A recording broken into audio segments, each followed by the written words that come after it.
കാണുന്നത്. ഫിജി. ശരി ശരി.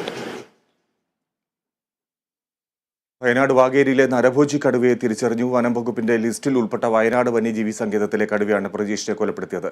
മയക്കുവെടി വയ്ക്കാൻ വെറ്റിനറി സംഘം കൂടല്ലൂർ ബേസ് ക്യാമ്പിലെത്തി. സംഘത്തിൽ ഡോക്ടർ അരുൺ സക്രിയും. കടുവ നിരീക്ഷണത്തിലാണെന്നും വെടിവെച്ച് കൊല്ലാനുള്ള നടപടിയുമായി മുന്നോട്ട് പോകുമെന്നും വനമന്ത്രി പറഞ്ഞു. WWL 45 എന്ന ഇനത്തിൽപ്പെട്ട വനം വകുപ്പിന്റെ ഡാറ്റാ ബേസിൽ ഉൾപ്പെട്ട കടുവയാണ് ഈ കടുവ. ഇത് അനുയോജ്യമായ സ്ഥലത്തെത്തിയാൽ വെടിവെച്ച് കൊല്ലുന്നതിനുള്ള എല്ലാ നടപടികളും സ്വീകരിച്ചു കഴിഞ്ഞിട്ടുണ്ട്. 25 ട്രാപ്പ് ക്യാമറയും 2 കൂടും 5 പെട്രോളിംഗ് ടീമും ഷൂട്ടർമാരെയും ഡോക്ടറെയും എത്തിച്ചിട്ടുണ്ട്.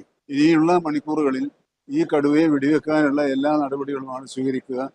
ജനക്കൂട്ടത്തിന്റെ സാന്നിധ്യം ഈ കടുവയെ വെടിവെക്കുന്നതിന് തടസ്സമായി നിൽക്കുമെന്ന വസ്തുത മനസ്സിലാക്കി ഉദ്യോഗസ്ഥന്മാരുമായി സഹകരിക്കണമെന്ന് അഭ്യർത്ഥിക്കുന്നു.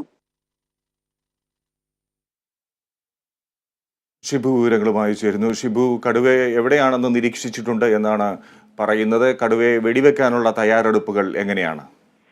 അതെ,